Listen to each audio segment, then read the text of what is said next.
Hi, this is your professor again, Professor Paparozzi. We are now going to cover punctuation in the third of the four videos that I'm doing. In the fourth video, we'll cover common errors that many students make. Okay, so let's start with punctuation. Before I start with punctuation, I want to explain to you the purpose of punctuation, which I mentioned in the first video.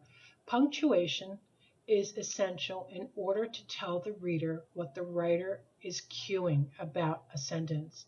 A period indicates a long pause. So it's supposed to be the beginning with the subject, the action of the sentence, the verb, and it must express a complete thought. Boom, a period. If you want to connect two sentences together because they're so related, but two sentences imply that there's a subject and a verb and a complete thought in the first part of the sentence, the second part of the sentence also must have a subject, a verb, and express a complete thought. If you want to connect them together, there are three ways that we're going to see how you do that, and never with just a comma. So a semicolon indicates a little bit shorter of a pause than a period, but longer than a comma. A comma is meant to be a very brief pause. A colon is just two dots. A colon is to indicate that a list will follow, but before a colon must come a complete sentence. And an exclamation point, of course, is meant to show joy or some kind of excitement. Question mark is supposed to indicate a question. Quotation marks are supposed to set off what someone has said. And here's the simple rule about quotation marks, which we'll cover. The punctuation, like commas and periods, go inside of the quotation marks, and usually a question mark will go outside. Okay? So those are the basic forms of punctuation we'll be talking about. So let's start with the most abused mark of punctuation in the English language, the comma. The comma should be very simple, but for some reason people either overuse the comma or underuse the comma. Again, it's to show a brief pause in what the writer is communicating to you. Not a long pause like a period, not a somewhat longer pause like a semicolon as compared to a comma, but basically a brief pause. So we know that if we have a letter, or I'm on page 7, I'm on number 8, punctuation, and I'm down where it says commas. So A, commas. A comma indicates a brief pause, and is considered the most troublesome of punctuation mark due to its numerous uses. Yes, it does have a lot of uses, but here's my rule for a comma. When in doubt, leave the comma out. When you don't know a rule for a comma, and you can't justify its usage, leave it out. I would rather see you not use a comma than use it incorrectly. But here are the main ones. Some of them are really easy. If you're writing an informal letter, dear Professor Paparozzi, comma. Very easy.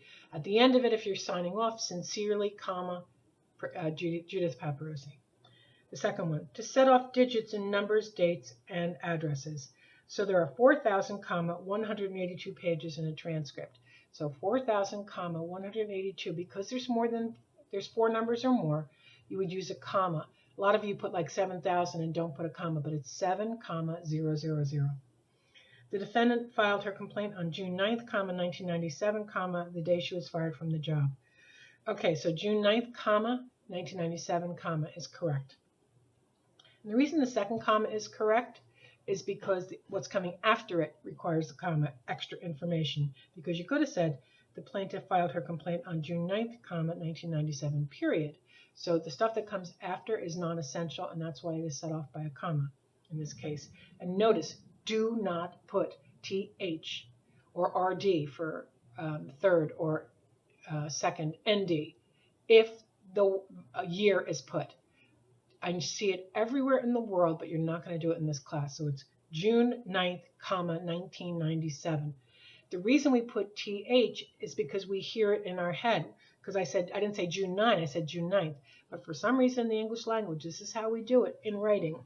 So if you're writing just June 9th, that's an abbreviation, put the TH. But if you're adding the year, you do not put the TH or the RD or the ND. Now, if you write on the 9th of June, 1997, you can put it there. It's optional, but most people put it in. And of course, in an address, when you write it out, it's 2202 Oak Brook Terrace, Evanston, Illinois. And of course, the zip code goes on another line. That's why there's no comma there. Okay. Essential is the next one at the very bottom of page 7. to set off an introductory word, phrase, or clause. Now the rule is if the introductory phrase, which is not part of the subject, verb, or the complete thought, it's what precedes it, you must set it off with a comma, okay? Because it's meant to like make a pause so you know what you're talking about, and then what comes after it is the subject of the sentence. So for example, according to the plaintiff's testimony, comma, the car was traveling west on Broad Street at the time of the accident. Now, a lot of you will leave out that comma, but it's more than 4 words. I do it for everything. I always use a comma for my introductory phrases because I want to separate them logically from the rest of the sentence. So the subject of the sentence is nothing to do with according to the plaintiff's testimony. There's no subject there. The car is the one doing the action. The car was traveling. That's the action. And if you just took the car was traveling west on Broad Street at the time of the accident, that is a subject, a verb, and it expresses a complete thought, so it's a complete sentence. So now you see why we set it off with a comma, because it's in a positive. It's extra non-essential information to a sentence that could stand on its own from the word the car, the words the car was traveling. Okay? That is critical in my class. It's critical in good writing to set off introductory phrases with a comma, to set it off from the rest of the sentence. Now, there are some words that immediately require you set them off. One example is however. Another example is first, second, third. They should be set off with a comma because you're setting them off as a part of the sentence that's truly non-essential, but you're setting them off to kind of give them emphasis, and that's really important in my class. Okay, another great word is nevertheless, and you see on the top of page 8, nevertheless, comma, the defendant failed to comply with the terms of his agreement. So we've set off words like nevertheless. I think they're called interjections, but I don't care what they're called. You get the idea that nevertheless is not the subject of the sentence. It's extra, okay? Because the defendant failed to comply with the terms of his agreement stands on its own because you have a subject, the defendant, you have a verb, which is the action, failed in this case to comply, and then it expresses a complete thought that he failed to comply with the terms of his agreement. But nevertheless is set off by a comma so you know that it's not essential to the sentence. Okay, another example is at the top of page 8, the second one. First, comma, the defendant entered Mrs. Smith's dwelling place. Perfect. So first, you're setting it off, and as I said, you can set off second, third, etc. And here's an introductory clause or phrase to set off. Although she was quite elderly, comma, she made an effective witness. Now, many of you would just have no comma there, but although she was quite elderly is not essential to the sentence, so set it off. Just saying she made an effective witness is fine. She is the subject, made is the verb, expresses a complete thought that she made an effective witness. So this extra information in an introductory phrase is also set off by commas. Okay. The bolded area says to set off interruptive or non-essential words or phrases. Well, we've covered this. Let's cover it again. Well, looking for her pen, however, she found the missing check. Now, in this particular case, you're going to see however is surrounded by commas because you didn't really need it. But it interrupts, it's non-essential information.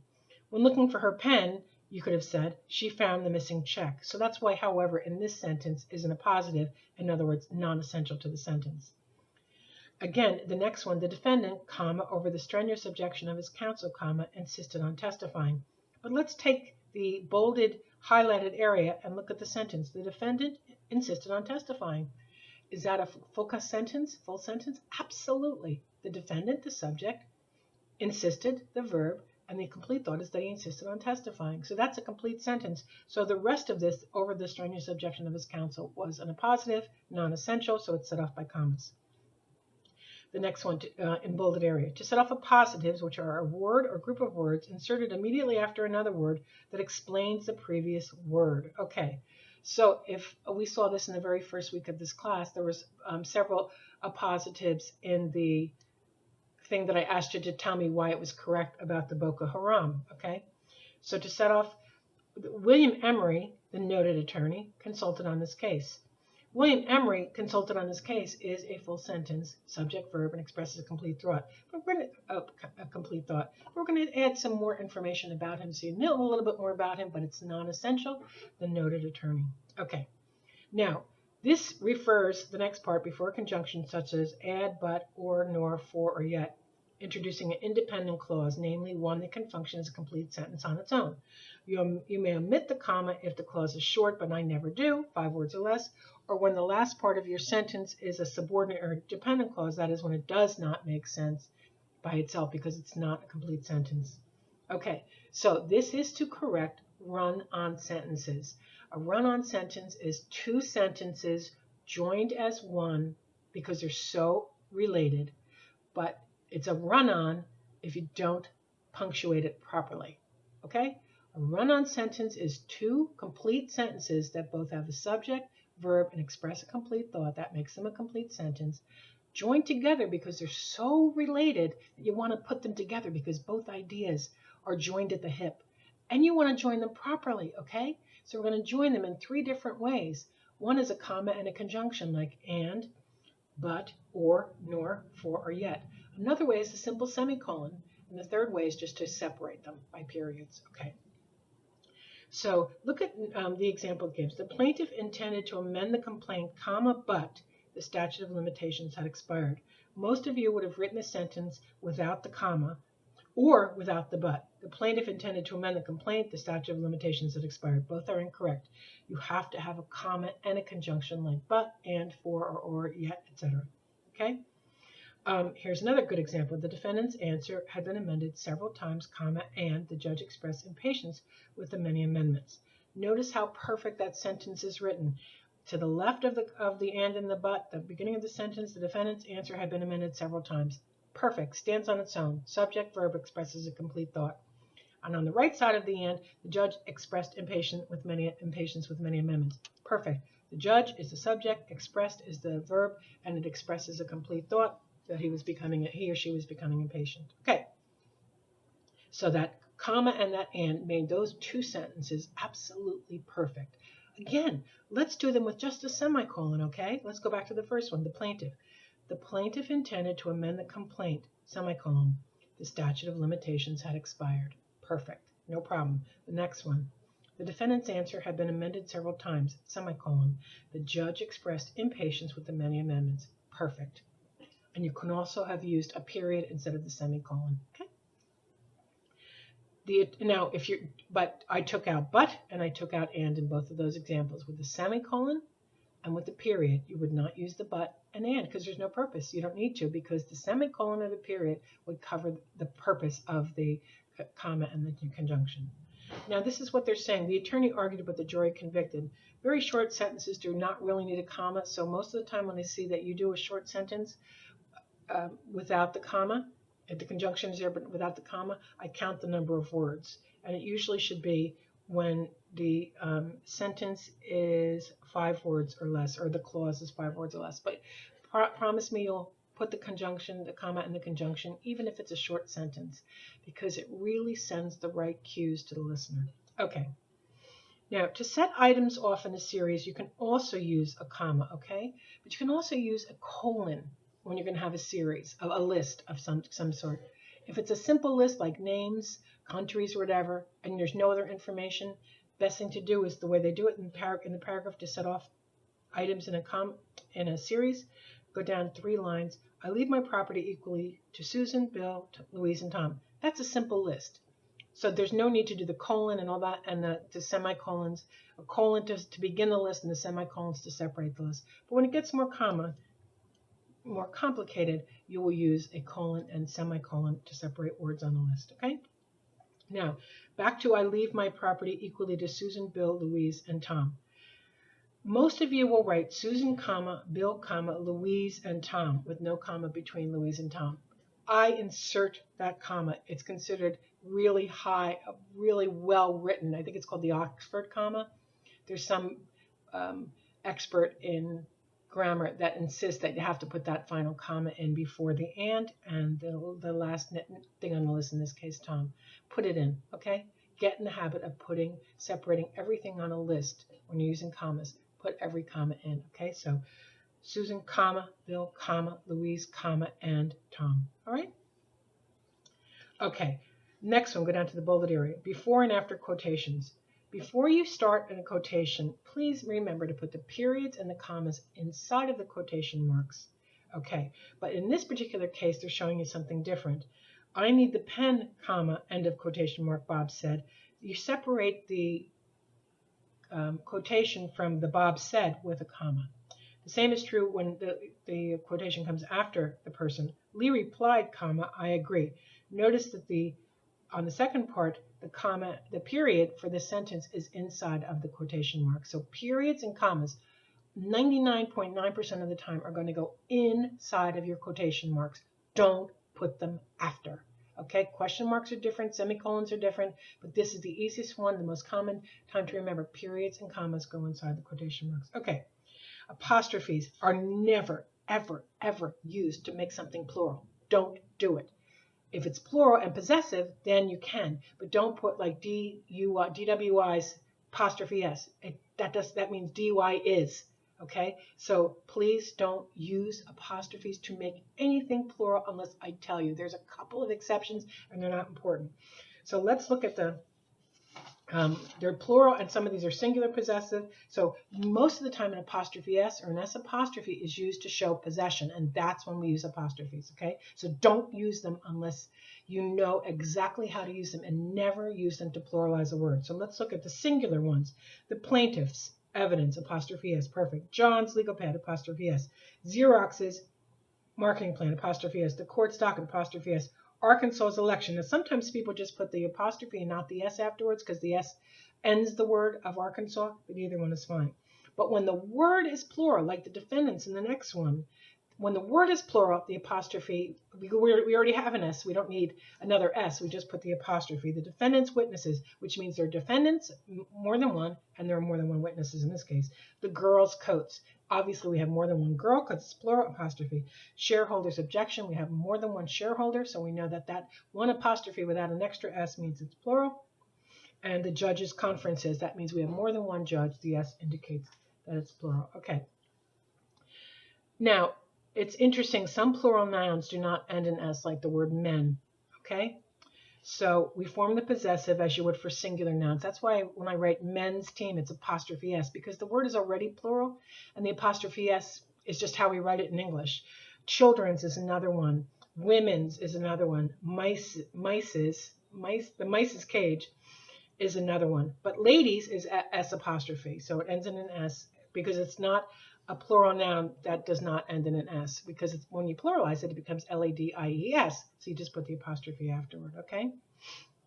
And now go down on page 9 to after that paragraph, and it says, if a word ends in SS, just add an apostrophe, as in my boss's plan, okay? So it's my boss, kind of say boss is, but my boss's plan, just put an S, okay? So there's too many S's, so we don't bother with an extra S. Okay, to merely pluralize names that end in S or ES, as in the Joneses or whatever, just put, so it ends in Jones, and the name is Jones, but there's more than one Jones, so we call them the Joneses. We add an ES, and the Collins, and ES as well. Okay. Do not use an apostrophe to show possession for personal nouns such as, now, most of you get this correct except for its. So his, hers, ours, yours, and its. Note, it apostrophe S is it is. We do not use an apostrophe for its because we don't use it for his, hers, ours, and yours. And of course, if we used an apostrophe, we would think it's it is, okay? And so we don't use an apostrophe, so it's ITS. Okay, so look at the correct, incorrect, and don't use an apostrophe, but, excuse me. So the corporation had its tax returns audited. And if you read that in English, the cue you're getting from that apostrophe would read like this on the incorrect side. The corporation had its tax returns audited, as opposed to on the correct side, the corporation had its tax returns audited, which is correct, okay? All right, and now, one of the times that you can use an apostrophe is to as a plural, is to show the plural of single letters, like I's, the I's apostrophe, the T's, and the P's. And you can also show the plurals of single numbers, like find all the sevens. But I would prefer on numbers, you just use sevens. But don't use the apostrophe S for 1970s or abbreviations like MPs, CDs, etc. Okay, and we also use the apostrophe, which we've switched from the comma to the apostrophe, to show an omission of a letter, like a contraction, like can't, hadn't, it's, and don't. Okay, colons can be used. We're down at the bottom of page 9. Colons can be used after the salutation of a formal letter. Dear Sir or Madam, colon. To introduce a list, use a colon, especially after expressions such as follows or the following. The defendant asserted the following 3 defenses. It must be a complete sentence. Then you can start the list. The defendant asserted the following 3 defenses. You have a subject, verb, and a complete thought. And then you have whatever. And now you can put commas because there's only 1 word. Okay. We also can use a semicolon, a colon, which is ... We have to indicate that something will follow. We have instituted a new policy, goods may not be returned without a sale receipt. Now notice, in this particular case, the goods has to be capitalized, okay? So if something's going to follow. So we can also use on page 10 to introduce a formal or long quotation. The court stated in unequivocal terms. Now you could have put a comma there, but it's a long quotation, which is fine. Okay, and remember to capitalize the first word after the colon if the material following the colon can stand on its own as a sentence. Do not capitalize the first word if the material cannot stand on its own. So if it's a list that just is a list that I mentioned to you before, do not capitalize the first word of the list. It must stand in a sentence. Okay, we're almost done. Oh, no, we're not. So listen, this is 20 minutes already, so I'm going to start with semicolons in the next video, which will be video 4, and then I'll hopefully be able to add the most common errors that students make. Thank you for listening. We went up to the top of page 10, the middle of page 10. No, it's top of page 10. The next topic will be semicolons. Thank you.